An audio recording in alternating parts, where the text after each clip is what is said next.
guys, welcome back to the channel. Today we're gonna fly the Emax Babyhawk II, but first, you know what? I gotta have my second cup of coffee. Having some Dunkin' Donuts this morning. I'm gonna do the full pot. I had a little Nespresso earlier to get me started. Rebecca's gone to work and it's time for me to get to work. So I got the Babyhawk II all set up this morning. It was pretty easy to bind up with the Tyrannus. I'm running D8 on that receiver today. Finally did an analog version. I know it's been out for about a week, but you know, it took them a while to get that out because of the chip shortage. So we had about a year-long chip shortage now since COVID, and it's slowing everything down in China production-wise. So we've had less releases this year than normal.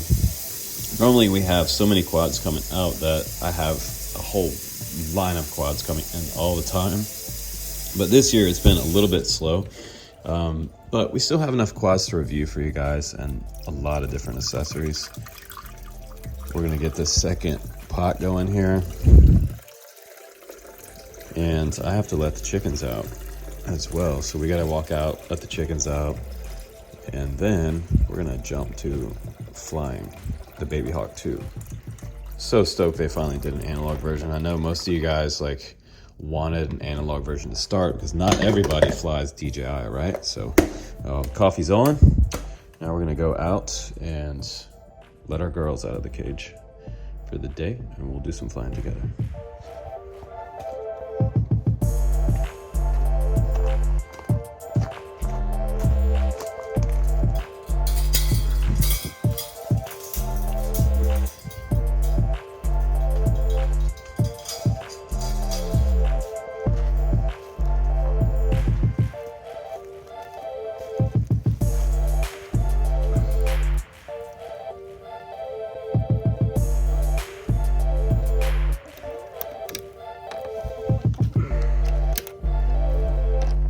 Girls, come on out. Come on out, you guys.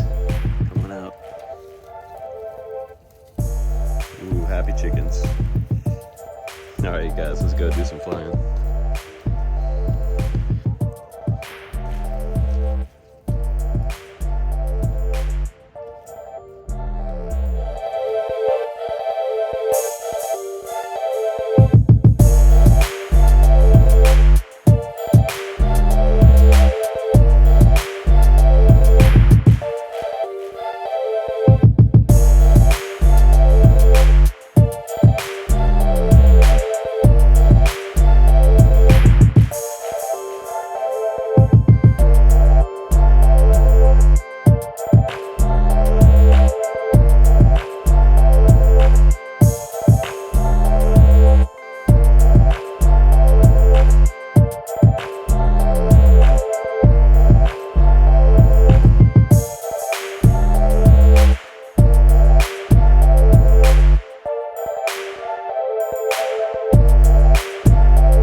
Guys, there it is on the bench in the box, and I'm gonna unbox it now for you, show you what's in the box. You know, not a lot in this box, but There is a lot of fun in this box. So you get the quad, you get everything on it to fly it, with the exception of obviously a battery and a radio. And it has an XT30 on board. It's running 4S, and it looks like it has a spot up front for a camera. If you want to add some type of decased GoPro in here, you could probably do that. I would say it could run a full-size GoPro, but you might be doing just kind of like slow-fo, like cinema type of filming. I don't really see this doing a whole lot of freestyle with a full-size GoPro. But with that being said, yeah, you get a lot of fun with this quad out of the box. This quad is for someone who is maybe getting their second quad past, say, something like an Emax Freestyle. If you know about the Freestyle, it's a smaller version of basically the Babyhawk II series. It is much smaller, a little 2S quad. This one is 4S. It doesn't seem that they have a 6S version of this one, but today I'm running a 4S 1100 battery, and the 4S 1100 seems to hang in there for quite a while. I was able to get like 5 minutes flight time out of that today, so that's pretty sweet. And we have a really, really open design in here. So if you wanted to add anything extra in here, you've got plenty of room. I have today a D8 receiver from Emax on there. It has a singular antenna, and really what that receiver is all about, that receiver is basically for fun flying in proximity, not really like long range, but I mean, you're able to get a couple football fields out there. Just watch it when you dip in behind trees and things. This receiver will fail safe since it only has a singular antenna behind super thick tree canopy. But the fun factor of this quad, I have to say, is like 2 thumbs up, because it has plenty of power on the Eco Series motors, and I've talked about these motors before on my channel. These are pretty popular motors out there with folks. These are 1404 3700 kV motors. We've got 4 bolts on the bottom. We have 2 bolts on top, and we're running the Avon, I believe 3.5 inch props from them. These props, I've talked about these also on the channel before. These are like, I call them skateboard wheels, because they're about as tough as skateboard wheels. They're some of the toughest props out there. The Avon 3.5 inch props, they have sort of an aggressive taper closer to the hub, but it thins out a lot past the midway point here. So that gives you some extreme power on the high end of the throttle, and it sounds really smooth out there when you're at, say, half or quarter throttle. So when you're flying around, this really is kind of a quiet quad. It's not like a one of those quads that's gonna, bring the Karens out of the woodworks and have their minivans circle you. This one is kind of an anti-Karen drone, so to speak. But we have plenty of battery strap up here, which I thought the battery strap was a little large for even my 1100 battery. The 850 battery, you would have plenty of slack here with this. I don't know if they have the wrong strap on this, but I didn't get a second strap in the box.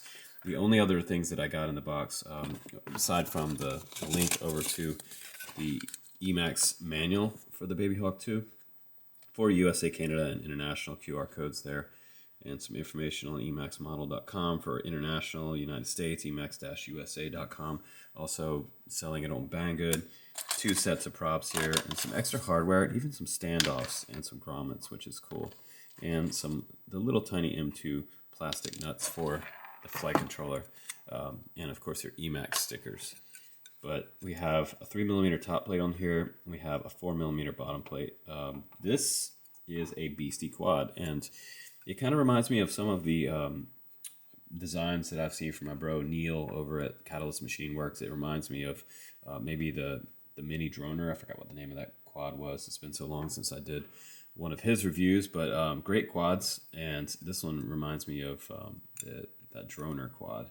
We have a singular antenna coming off the back here for the 5.8, and that runs up to 400 milliwatt on that little tiny nano receiver. It almost looks like a Nano TX. It looks like some kind of like little miniature receiver. It's that small. I mean, it's about the same size as the D8 receiver that's on board here. You'd almost like mistake them for each other. But also we have onboard ESCs, or 4-in-1 ESCs, 25 amp BL Heli S 4-in-1 ESCs, running those 1404 motors. And I have to say, yeah, RunCam Racer 5 looks pretty good on here, and this is the kind of camera that you want on this fast of a quad. I mean, we're approaching speeds of 90 miles an hour with this quad. at the high end of the throttle. So you're getting across the field super fast, but you know, it doesn't scream like a 5-inch. So that's what I really like about this quad, is it's fairly quiet. And by the way, the VTX on the back, it's the Unify Pro 32 Nano. That's why this baby cranks up to 400. And I like that they have their own little TPU mount back here. It's kind of suspended on these back two posts and has fairly short wires down to the flight controller where it solders onto in the back. And you have smart audio already set up on that, which is pretty nice. And I'm so happy that I'm seeing an analog version of this quad, because you guys asked for it on day one when they released it, what, 6 months ago now? The Babyhawk II HD. It's beautiful, it's great, but yeah, everybody wanted an analog version because most of you, the majority of people, still have analog goggles out there. This one comes in at $239 on the Banggood website, whereas the HD version, I mean, it's pretty spendy.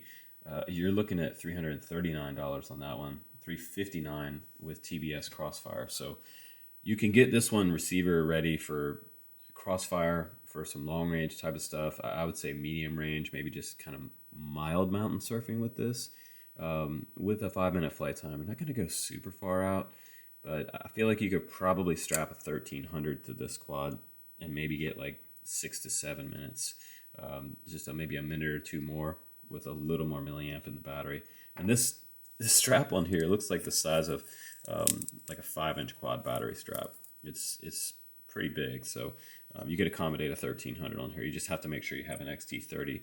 And I'm not totally sure why they didn't route this XT30 off the back. I'd kind of like to have, wouldn't you guys rather have this on the back here coming up maybe through this back hole? It seems like this is an older design where they had the top plate of a VTX antenna post coming through there, and no one does that anymore because, well, we realized that hard mounting a VTX antenna is easy to break it off and have problems at the base. So manufacturers quit doing that kind of mounting procedure. So now they have it kind of zip tied back here, and it's a lot more durable and crash. It's just going to bend backwards. But I feel like this should be on the back so we have more room for some type of camera. So yeah, that's going to be one thing for you. You could probably extend this cable down the side if you wanted to add some more wire here. Just make sure you have the same type of wire. It looks maybe like 10 gauge wire. TPU mounts up front as well for that racer cam. And that is the Runcam Racer S camera, I believe. I'm going to also put a link down below for my 1100 battery and extra parts for this frame. If you want to build up your own frame, you can get this unibody bottom plate. I feel like that's kind of spendy. $39 just for the bottom plate, $14.99 for the top plate, and then you're looking at another $10.99 for some hardware. They also make a camera mount for the front of this for the Go, the Insta360 Go. I believe also the Go 2. And they also make a micro cam mount. So if you have a decased micro cam, you can also add. So 3 different types of camera mounts on there. And they also make some bumpers for the bottom as well. So you can get some TPU bumpers. If you're landing on concrete, you definitely don't want to have this frame chipped up, because there's no protection on this one, which is kind of interesting that there's no protection. You can get also 2 pairs of props for around $10, and again, I feel like the props like $5 for a set of the 3.5 props. So 35-28 props, by the way. Again, it's kind of spendy, but you can get 10 pairs for like $25. So I'll put all those links down below. And again, I gotta say, like, this is one of those quads that would be for someone who is a beginner to an intermediate style flyer, and even someone who is an advanced flyer could have fun with this quad. So this will get you started with some mild acro flying, and then have plenty of room to grow. So if you want to start out, go mild to wild, it's kind of like a 0 to hero type of situation. So this quad will do anything that a pro pilot wants it to do. It is a performance quad, but also it can be a durable trainer because of the extra bracing in here. I would have liked to see maybe one brace going across here or this way maybe. It would add a little more weight to the quad, but I think that would have been nice. So let's just double check this weight before I let you go in this review. And quad only, we're looking at 121 grams. So yeah, this is going to be an under 250 gram quad for you guys. Even with a 4S 850, you're going to be somewhere around the 200 gram mark.